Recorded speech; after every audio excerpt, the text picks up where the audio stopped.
Heinz Kindergartner. In a moment, we'll journey into the trackless desert as the Granada Dakar continues.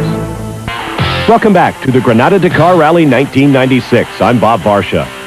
The rally's fifth stage led deeper into the Moroccan desert, traveling 307 miles from Foum El Hassan to Asmara. The longest stage in the rally, also the most tragic so far. The death of Laurent Guéguin affecting the rally like nothing else. His truck crashed, his friends cried. The Citroën team thrown into a state of despair as their support truck driver killed close to Asmara. The rally continues though, and Bruno Sabi making it an equally spectacular stage, rolling 5 times.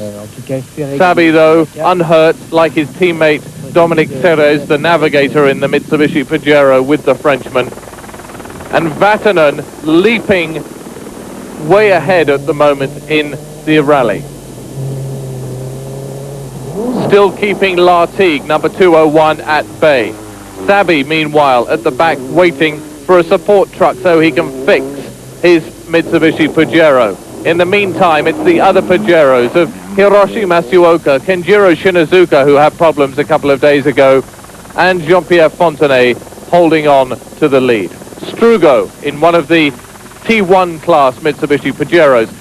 In the distance there, Patrick Tombe, René Metz, flat out in their Pajero. If you can believe that anybody can not only survive this accident as Bruno Sabi did, but within 12 hours be racing again in the toughest rally in the world. Just watch how the Mitsubishi team put that Mitsubishi Pajero back together again. Bruno Sabi, the Frenchman, driving for one of the top teams in the event, barrel rolled 5 times in his $500,000, 300 horsepower Mitsubishi Pajero. It looks from the air as if he'd written that machine off. But with the use of a hammer, a few screws, a few basic repairs, and a lot of luck, Sabi presses the start button, and his now rather unusual looking Mitsubishi Pajero makes it into Asmara for an overnight repair job. Ulrich Bremer is the team manager, the multilingual team manager of Mitsubishi. Et on va certainement demain matin retrouver une seule pièce et ça fonctionnera. Sabi knows that he's way down the order,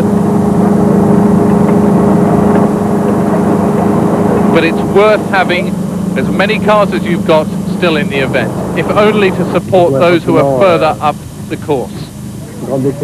Sabi knows that he can't win the Dakar this year. He's just too far back and there are too many other drivers doing too well.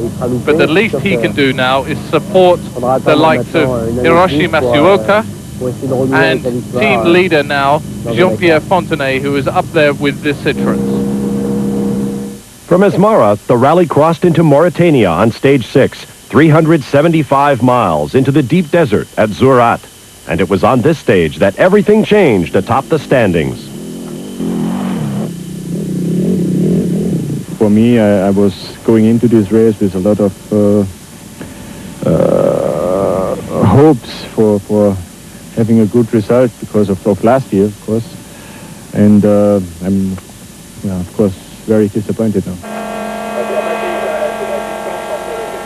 Heinz Kindergartner, one of the first major retirements in this year's rally. His engine blows as he crosses the border into Mauritania. He not the only one having problems today. Stefan Peter Hansel refueled, and it turned out that there could have been diesel in the fuel that day. It caused a fuel pump failure on his Yamaha. Peter Hansel doesn't like to do anything but win, and he retires.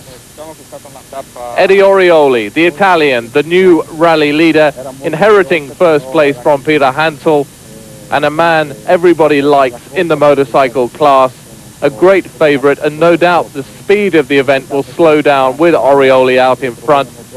The rest of the competitors say they've just been going too fast with Peter Hansel in first place, and now they might adopt a more sensible approach to the rest of the rally. Number 2, Jordi Arcarons from Catalunya. In the cars, Jean-Pierre Fontenay, fastest on this stage, showing that Mitsubishi still have a turn of speed, but it's Lartigue who takes the lead on this stage. Lartigue, winner for the last 2 years.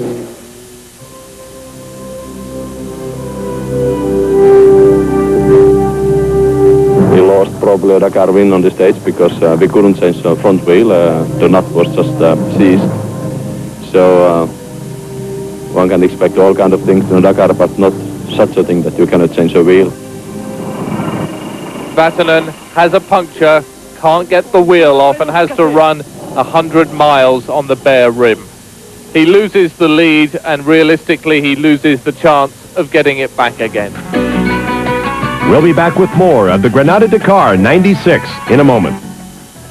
As the rally pushed on through stage 7, 227 miles from Zorat to the small town of Atar.